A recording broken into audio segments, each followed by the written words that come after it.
Hey guys, and welcome back to another episode of Jermaine Morgan TV. In today's episode, I'm going to show you how to navigate through this backing track that I've created, so stay tuned.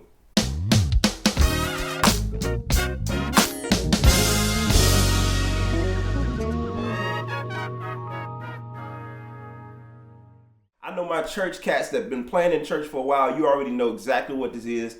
You know that sound, you grew up with it, and you know exactly what you're supposed to do. But I'm also aware that there's another group of people out there who have no clue what this is, and it's just as foreign as anything else. And that's cool. I want to show you how to navigate around. Now, I created this backing track a few weeks ago here on YouTube, and you can go and access this, and I will put that link below so you can go and practice and jam to it as much as you want. And also be sure to check out my other bass jam tracks that I'm creating for you guys. And if you have any other suggestions for tracks, please be sure to comment them below, some things you'd like to kind of work out over. I want to be able to create those things for you guys so that you can work on whatever you need to work on if you don't have access to a live band and you're tired of just playing only to a metronome, not really getting a feel for a live band. So I'm here to serve you guys in that regard. So please be sure to comment either in this video or any other backing track videos, and I'll be happy to create some more backing tracks for you guys. Now, right out the gate, this particular track, as you've seen in the backing track, and I do this with most of them. I give the progression,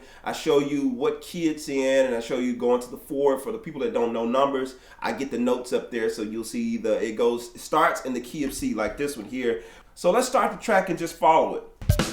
1, we're in the key of C, that's the 1. Then we go to the 4. 5, 6, 2, 5, 1. Okay? 7, 3, 6, 5, 6, 2, 5, 1. And chromatic up. Now I want to make mention that you do hear a lot more notes happening than what's being shown on the screen, and there's a reason for that. Because when it comes to these songs, you hear the bass moving a lot, but there's just one chord that the bass is moving over.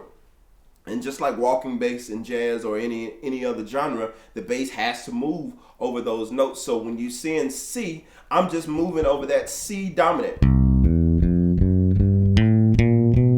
And it's just a chromatic walk, really simple.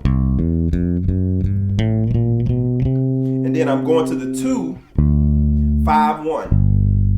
Now what we do in gospel a lot of times, we lead in, especially in that churchy sounding music, we lead into those other notes. So we're going chromatic. And when I say chromatic, I mean when we're talking church and I say go chromatic, that means we're going 1 to 3 and then go chromatic up. So 1, 3, chromatic up, then to the 6, chromatic up. Okay, you got me? All right, so again, put us back on the 1. Now we're going to the 2.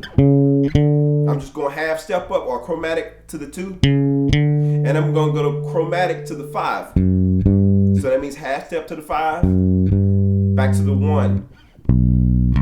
And that's really all you have is chromatic and half steps to the progression. So if you see the 1,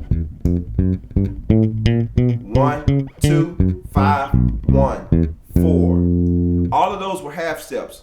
2, 5, 1, 4. It's just half steps leading into it. 5, half step 6, half step 2, half step 5, half step 1. And those are the things that really set it apart and keeps it moving instead of going.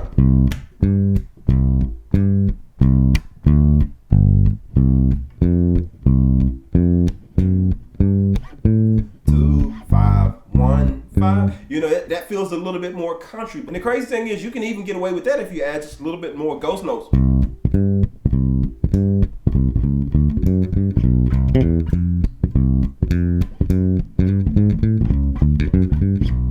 Just add a little bit more bounce to it and you can kind of get away with that in gospel music. So Now, I just wanted to give you guys the groundwork for what it is I'm doing in that backing track, so now you can sit down with it and actually practice with the backing track if you're not familiar with that music at all. Another thing is you want to be aware of the feel, and that's pretty much the basis of it. So now that you have the formula, what it is I'm doing, we're just basically going chromatic. There's no point for me to drag this lesson out. I just want you guys to be able to sit with it and practice with the track. So if you have any other questions, any other suggestions as far as backing tracks, be sure to comment below. And also, guys, if you want to get more into this idea of understanding church music, understanding congregational worship, that type of stuff, I've created a course on my website called the Congregational Songs Course. I will link that below as well. And that way I dig a little bit more deeper into this field and show you a little bit more of the little ins and outs that I'm doing, the little extra stuff.